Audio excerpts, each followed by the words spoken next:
ABBA stands as one of the most influential pop groups in music history, defined by dazzling melodies, unforgettable harmonies, and a visual style that shaped an era. At the center of this phenomenon is Benny Andersson, a gifted composer whose musical instincts helped transform simple pop songs into timeless classics. Alongside Björn Ulvaeus, Agnetha Fältskog, and Annie Fried Lyngstad, he helped create a body of work that continues to resonate across generations. Their story is not only one of chart-topping success, but also of personal bonds, emotional struggles, reinvention, and artistic endurance that outlived the band's original years together. Early life and musical foundations of Benny Andersson. Benny Andersson was born in Stockholm in 1946 and grew up in a home where music was a natural part of daily life. His father and grandfather taught him the accordion, giving him an early foundation in melody and rhythm rooted in Swedish folk traditions. As he grew older, Benny taught himself piano, expanding his musical language beyond traditional forms. By his teenage years, he was deeply influenced by both Scandinavian folk sounds and international rock and roll, especially Elvis Presley. Leaving school at 15, he committed fully to music, performing in local bands and sharpening the skills that would later define his career as a composer. Early career and the meeting of Björn Ulvaeus. In the 1960s, Benny began gaining attention as part of a Swedish pop group called the Hep Stars, where his talent for songwriting and arrangement quickly stood out. Around the same time, Björn Ulvaeus was performing with the Hootenanny Singers, building his own reputation as a skilled musician and lyricist. The two met in 1966, forming an immediate creative connection that would become one of pop music's most successful partnerships.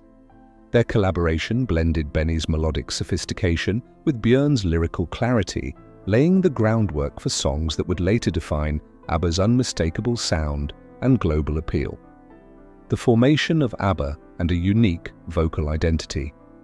The transformation into ABBA began when Benny and Björn began working with vocalists Agnetha Fältskog and Annie Fried Lyngstad. Both singers brought distinct emotional depth and vocal richness that elevated the duo's songwriting into something far more dynamic. Initially performing separately and then together, the four artists gradually developed a shared musical identity. The group experimented with names and styles before settling on ABBA, an acronym formed from their first names. Their blend of male songwriting and female vocal power created a signature sound that balanced emotional vulnerability with polished pop craftsmanship, setting them apart from other acts of the time. Eurovision triumph and global breakthrough. ABBA's international breakthrough came in 1974 when they won the Eurovision Song Contest with Waterloo.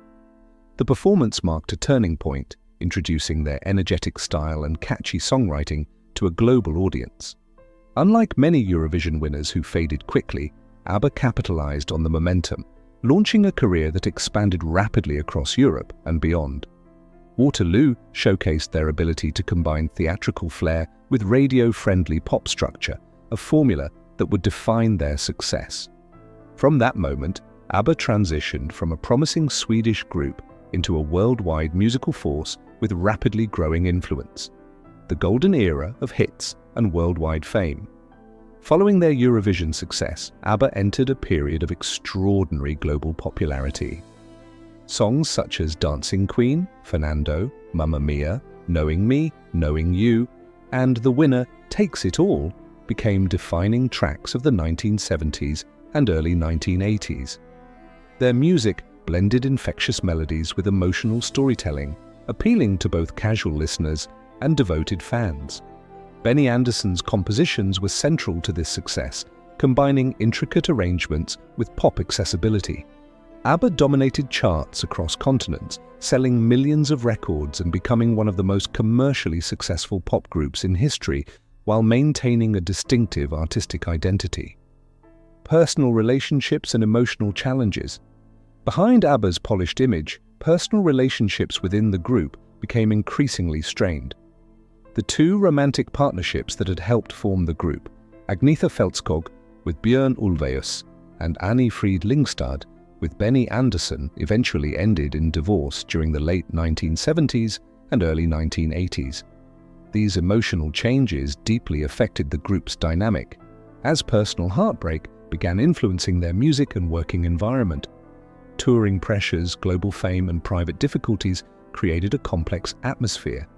Despite these challenges, the group continued to collaborate professionally, channeling personal experiences into some of their most emotionally powerful songs. The Visitors and the End of an Era.